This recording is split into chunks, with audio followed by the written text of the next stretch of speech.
Application number 2, to convert unit of a physical quantity from one system to another system. So let us understand with the help of dimensions how to convert unit from one system to another system, from ASI system to CJ system या from any system to any other system. Okay, पहले method समझ लेंगे और उसके बाद एक example भी हम लोग उसका स्टडी करेंगे।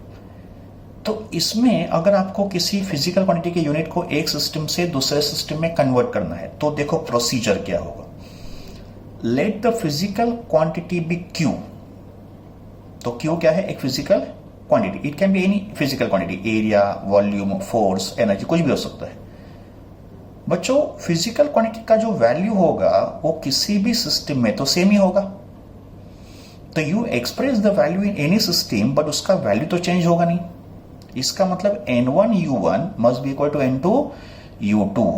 What is N1? N1 होगा उसका value in first system U1 and N2 होगा उसका corresponding value in another system U2। But physical quantity का वैल्यू तो सेम ही होगा। इसका मतलब N1 U1 equal to N2 U2। Let the dimensional formula of the quantity Q be MA, LB और TC। का मतलब हमको जो फिजिकल क्वांटिटी दिया गया है उसका डायमेंशन मान लो MA, LB और TC है। अभी तो ये ABC है, बट जो डायमेंशन हमको दिया गया होगा, जो हमको क्वांटिटी दिया होगा, उसके A, B और C हमको पहले से ही मालूम होंगे। जैसे अगर ये क्वांटिटी फोर्स होता तो फोर्स का डायमेंशन है M1 L1 T-2। In that case A कितना होगा 1, B कितना होगा 1, C कितना होगा -2। तो physical quantity will be given to you, तो आपको क्या करना है, उसको एज्यूम करना है MA, LB और TC का मतलब आपको A, B और C का वैल्यू तो पता चलने वाला है। देन U1 होगा M1A, L1B, T1C। ये होगा उसका value in first system of unit. And U2 जो है वो दूसरा सिस्टम होगा।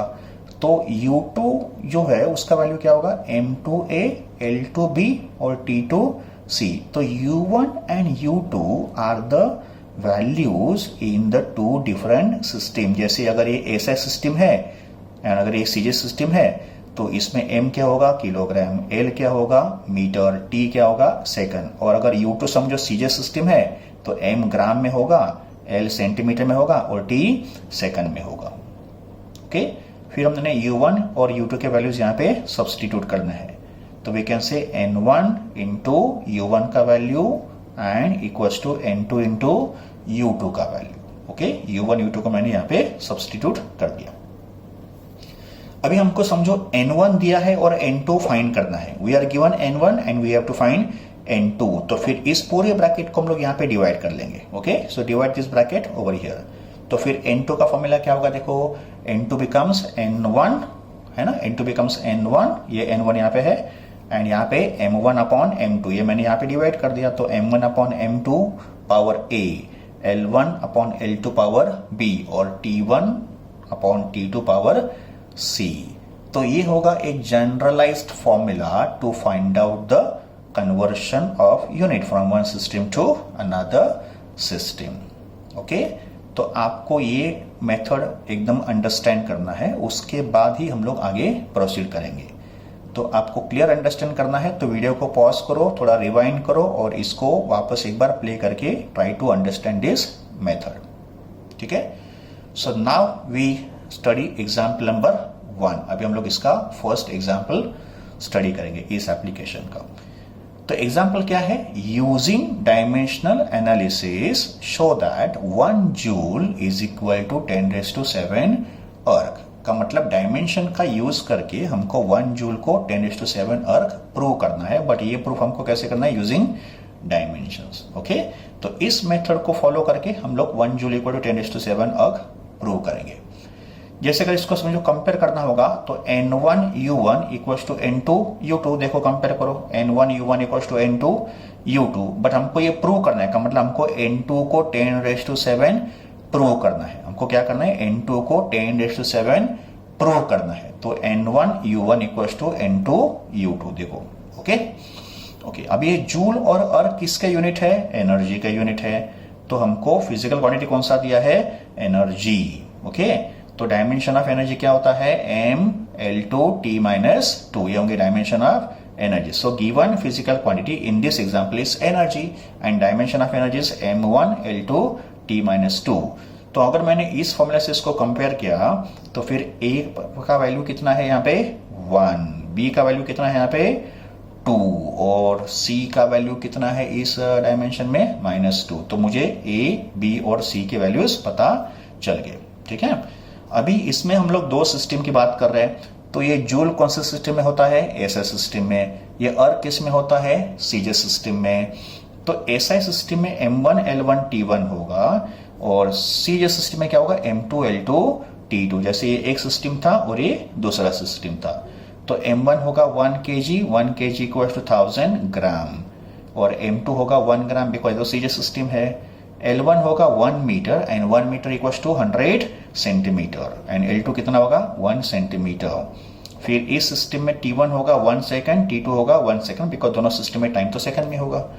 N1 कितना है यहाँ पे? N1 है 1। ओके, और N2 हमको फाइंड करना है, हमको तो ये प्रूव करना है का मतलब हमको N2 फाइंड करना है। ठीक है, अभी हमको क्या करना है? ये सब वैल्यूज इस फॉर्मूला में सब्स्टिट्यूट करना है। तो अगर मैंने ये सब वैल्यूज इस फॉर्मूला में सब्स्टिट्यूट कर दिए तो N2 बिकम्स N1। N1 कितना है? 1। M1 अपॉन M2, M1 कितना है बच्चों? 1000 ग्राम। M2 कितना है? 1 ग्राम। पावर कितना है? A1। ठीक है, L1 अपॉन L2, L1 कितना है? 100 सेंटीमीटर, L2 कितना है? 1 सेंटीमीटर। पावर कितना है? B कितना है? 2, और T1 upon T2 that is 1 second upon 1 second raise to C, but C का वैल्यू कितना है? -2। ठीक है, जैसे अगर पावर -2 है, अगर इसको प्लस करना हो तो हम लोग क्या करेंगे? इसका रेसिप्रोकल लेंगे, बट इसमें तो क्या होगा? 1 कैंसिल होगा एंड रेसिप्रोकल ऑफ 1 भी कितना होगा? 1 ही होगा। ठीक है, बट अगर ये वैल्यू समझो 1 नहीं होता तो to make this power positive we could take reciprocal of this term, का मतलब denominator becomes numerator and numerator becomes denominator. फिर gram gram gets cancel, centimetre gets cancel. Okay, और यहाँ पे कितना बचा? 1000। 1000 का मतलब 10⁻3। ओके, और यहाँ पे 100 का स्क्वायर, 100 का स्क्वायर कितना होगा? 10,000 का मतलब 10⁴, एंड 10⁻3 इंटू 10⁴ बिकम 10⁻7। तो अपना N2 कितना आ गया? 10⁻7। ओके, सो हेंस वी से 1 जूल इक्वल्स टू 10⁻7 अर्ग। ओके, अभी हम लोग शुरू करते हैं first application of dimension to check the correctness of a physical equation. Example number 1, आपको एक इक्वेशन दिया है v equals to u plus AT। आपको शायद मालूम होगा this is first equation of motion. ये इक्वेशन ऑफ मोशन का फर्स्ट इक्वेशन है। इसमें u क्या है? इनिशियल वेलोसिटी, v क्या है? फाइनल वेलोसिटी, a क्या है? एक्सेलरेशन, और t क्या है? टाइम। तो हमको ये इक्वेशन करेक्ट है कि इनकरेक्ट है वो टेस्ट करना है with the help of dimension. Dimension से चेक करना है कि इक्वेशन राइट है कि रॉन्ग है। ओके, तो let us test the equation using dimensions. तो सबसे पहले हमारा स्टेप क्या होगा? Taking dimensions on both the side. हम लोग क्या करेंगे? दोनों साइड के डायमेंशंस फाइंड करेंगे।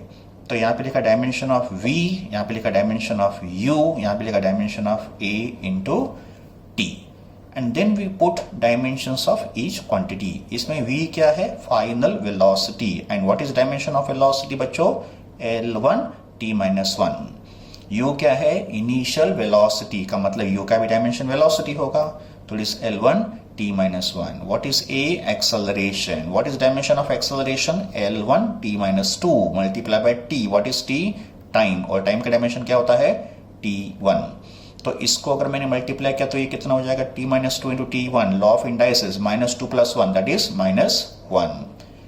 तो if you check the dimensions of each term तो you'll find that dimension of each term is same. देखो तीनों टर्म के डायमेंशन सेम है, एंड जब भी तीनों टर्म्स के डायमेंशन सेम होंगे, when dimension of each term is same the equation is said to be dimensionally correct as per principle of homogeneity of dimension.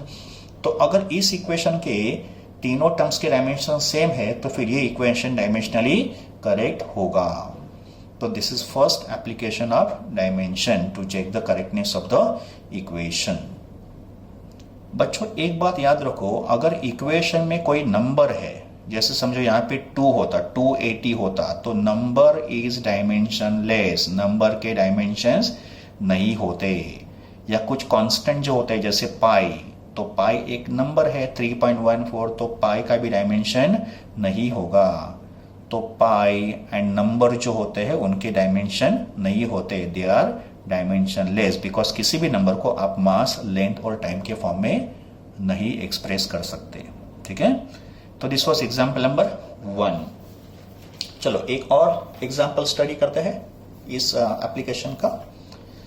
तो this is example number 2 of the first application of dimension. Okay, तो example number 2।